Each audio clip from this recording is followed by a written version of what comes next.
Radhe Radhe. Today is Saturday, 30th March 2024. And here we are for this recap video of today's Bhagavad Gita study session.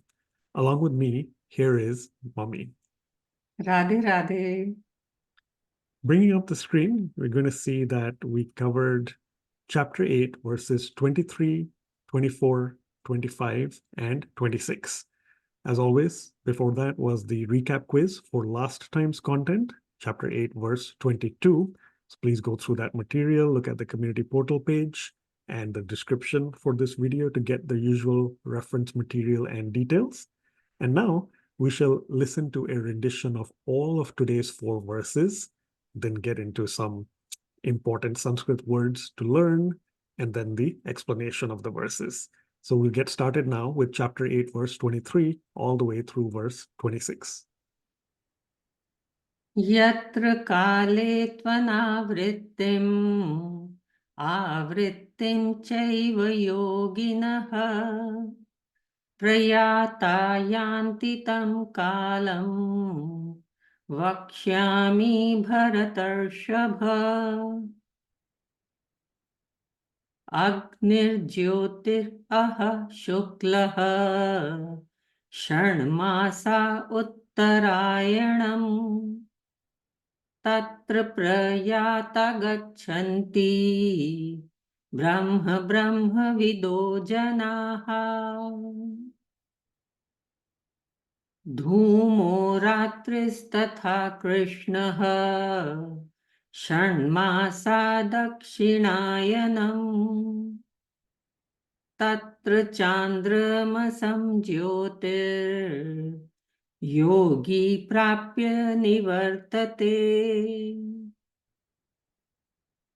Shukla Krishne gati hvete Jagata shashvate mate Ekaya yatayan avrittim Anyaya vartate punaha. Now let's see 2 important words from each verse. From verse number 23, 2 opposite words are, one is anavritim. Anavritim means no return. Anavritim means no return, and avritim. Avritim means return. From verse 24, let's look at 2 words. One is Shuklaha. Shuklaha is the bright fortnight of the moon. And similar word is Uttarayanam. Uttarayanam is the bright 6 months of the year. Those are when the sun is going towards northern course. Verse 25, we take the 2 similar kind of words. One is Krishnaha. Krishnaha is the dark fortnight of the moon. And similarly, Dakshinayanam. Dakshinayanam means those darker 6 months when the sun takes southern course. And verse number 26, let's take 2 words. One is Jagataha. Jagata means this material world. And then there is another thing opposite, that is Shashvat, which is eternal. Okay, we know material world is temporary and Shashvat, eternal, is that God. So over to you, Gagan, for explanation. Yeah, thank you, Mummy. So chapter 8, verses 23 through 26. First up, we'll just remind everybody about the catchphrases for them. So chapter 8, verse 23, crossroads of death. We know that in this set of 4 verses, in the translation and the commentary, Sri Krishna presents to us 2 different paths that happen after that time of death. Chapter 8, verse 24, one path is liberation through light. In contrast, chapter 8, verse 25 is delusion through darkness. So those are 2 opposite paths and crossroads in this case as well. And finally, chapter 8, verse 26, a question to ponder about path ethic. What is that sort of ethic or behavior we should try to be practicing to reach, the path that we intend to be on? And of course, question is one of them perhaps pathetic? Indeed, we have learned the answer today or elsewhere. So now let's look at the translation and the commentary for these 4 verses. As we had mentioned in class, and as Mami presented here, there are a lot of important Sanskrit words for all of us to add to our vocabularies. And we presented, and Mami said, many of them are in pairs or as opposites. So that's something to keep in mind and makes it a little easier to remember some of them. The translation, of course, Sri Krishna presents those 2 different paths. One is for those who know the Supreme Brahman at the time of death, then they will reach the Supreme Abode. On the other hand, those who do not know the Supreme Brahman, of that group, that latter group, if someone practices Vedic rituals, then they will get temporarily promoted or elevated to the celestial abodes, enjoy some pleasures, and then have to come back to earth. Again, they continue through that cycle of life and death. Of course, we made a connection, we'll bring it up later, to one of the verses in chapter 8 to help tie in all this consistently, because in the latter group, those who don't even practice Vedic rituals, then they will certainly attain something different, not even get to the celestial abodes. In the commentary, the very important essence is this English word to remind or add to our dictionaries, allegory. Allegory here representing a story with hidden meaning for moral or symbolic purpose. And here really that moral and symbolic element is the contrast between light and darkness. So as we mentioned in class, we've been fortunate and really graced and blessed with Swamiji addressing that question to us individually, and of course here also through the commentary. And he really has stressed and acknowledged that these 4 verses, if taken literally, can just stump most people and not achieve the intended purpose. Whereas that real, true, symbolic, and perhaps hidden purpose here from Sri Krishna is the contrast between light, which is, represented by knowledge, by discrimination, in opposition to darkness, which is ignorance and pursuit of material pleasures. So therefore, for practitioners of Vedic rituals in that latter group, those who are part of the group of, in this case, darkness, yes, they'll get temporarily promoted and elevated to the celestial abodes. As Mami reminded us in class, they'll exhaust eventually that account of karmas they bring with them and eventually return to earth. And again, we saw the wheel of samsara, transmigration, the cycle of life and death, that still continues even for that latter group.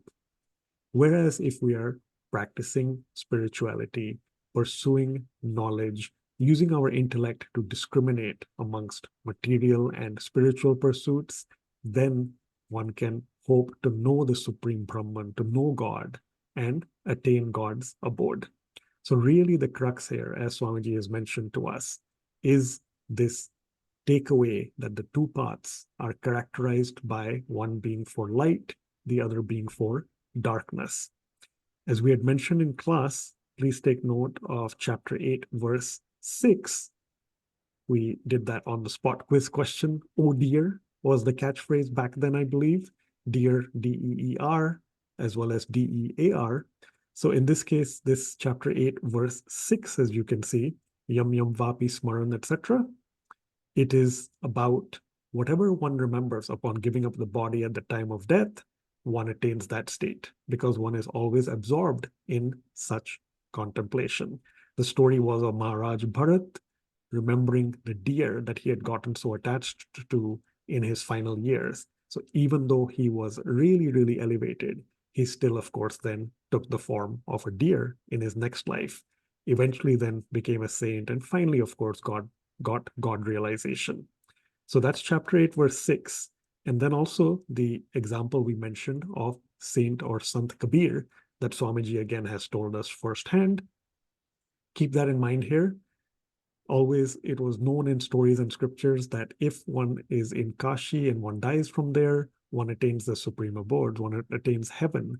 Whereas the myth was, or the rumor was, that if one is in the city of Maghar and dies there, one goes to hell.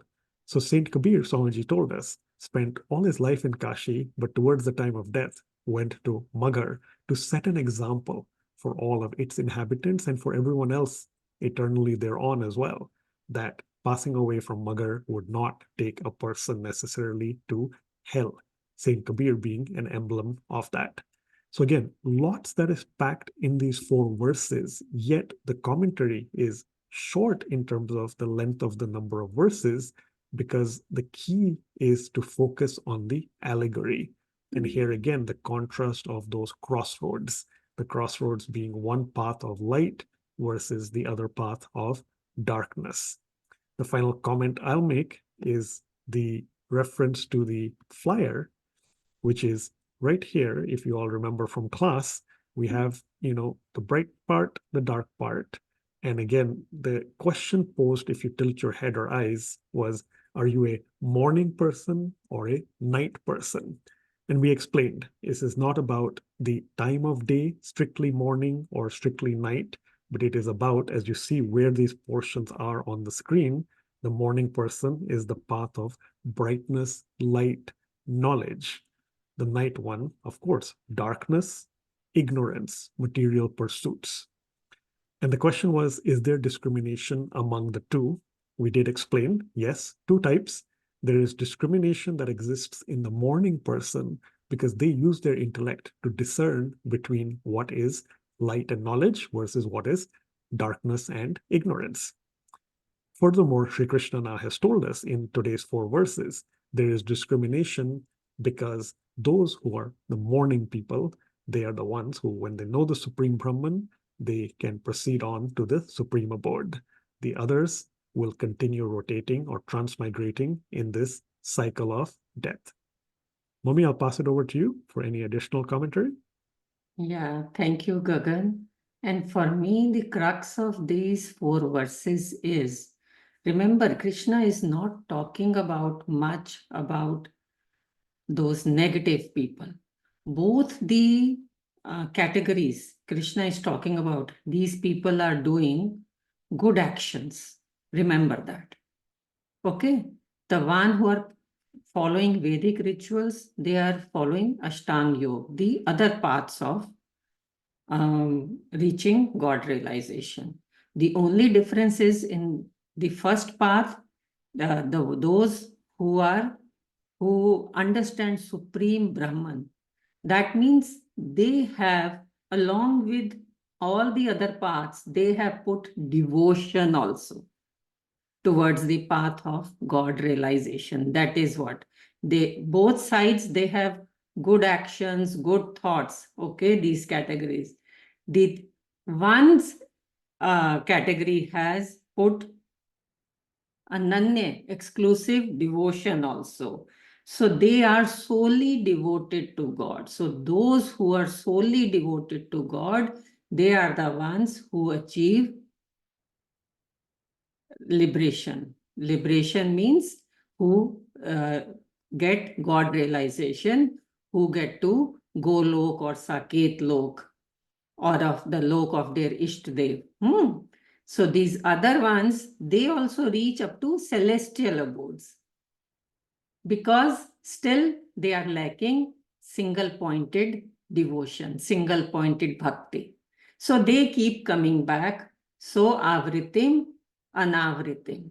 Return back to this cycle of birth and death. That is the main crux that Krishna is saying, that along with these other paths, as we learned in the previous verses, that tadka of devotion, that pepper of devotion is very, very important. So Krishna is leading us towards Bhakti Yoga, along with the path of Yoga, Gyan, Karma, everything.